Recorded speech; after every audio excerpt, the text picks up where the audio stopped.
Yes, Jill, I think I've said before, is an awful lot like my mother. And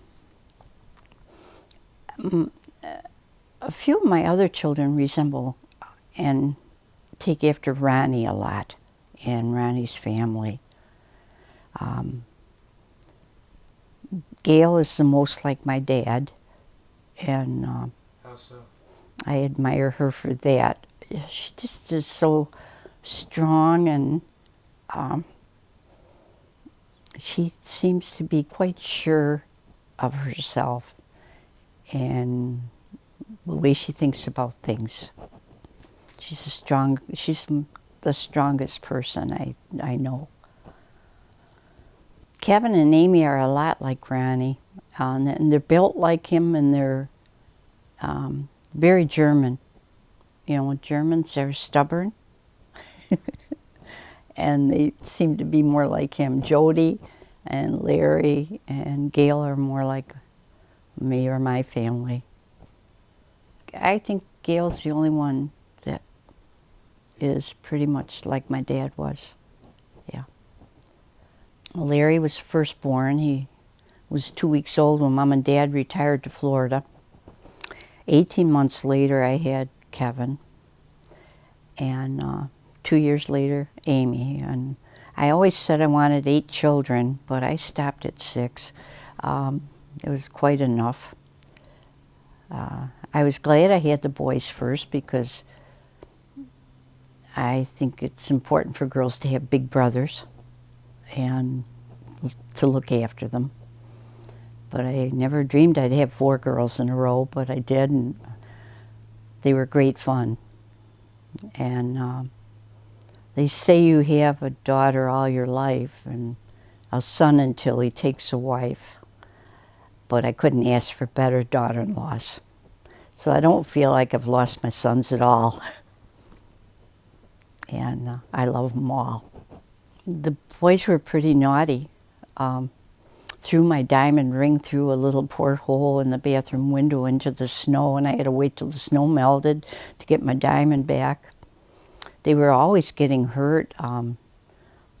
Ronnie came back from a bowling tournament, and Larry got in his suitcase and took his razor out and tried to shave and cut himself. And so I had to call the police, and they came and took me to the emergency room, and I had a wet rag over his mouth. And when we got to the hospital and took the bloody rag away, it was just a little tiny flap of skin, but I overreacted terrible. I thought he was going to bleed to death.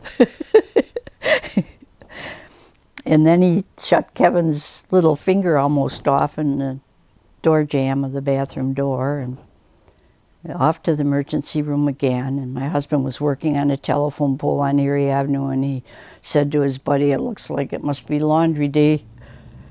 Something's happened at my house again." And sure enough, it was me going up the street in a police car again. Back then, the police would just take you to the emergency room. Oh well, they weren't hurt bad enough for an ambulance, but I would call the signal department for my husband, and they'd say, "Oh, we'll come and get you," because Ronnie was out on the road. He worked for the police department. The boys more or less got along pretty good. Larry was very quiet, and Kevin was more outgoing and made friends faster, so he tailed around with Kevin and was more of a follower back then, and never got in too much trouble as he grew older. And then when I had the girls, I found that little girls are a lot easier than little boys. They're so much better behaved when they're little. I never had to squeeze their knee too much in church.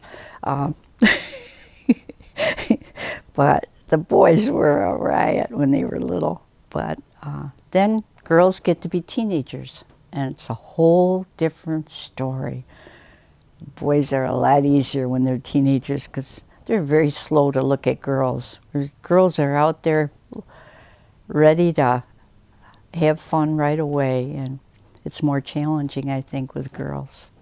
I think Jill wore Jody's coat out dancing one night and left it behind. And really, really complained to me bitterly that Jill lost her coat. And they would call me at the office and say, you know, Jody wore my sweater, or Jill wore my skirt, and I'd have to tell them I'll deal with it when I got home. After being home 20 years and having full control of the house, when I went to work, I felt I lost control of my house because I was dealing with things over the phone. I had never had to deal like that before, and I found it, I feel awfully sorry for the girls at work now. I know they have wonderful careers and they have better lives than we had money-wise, but you're so lucky if you can be home with your children.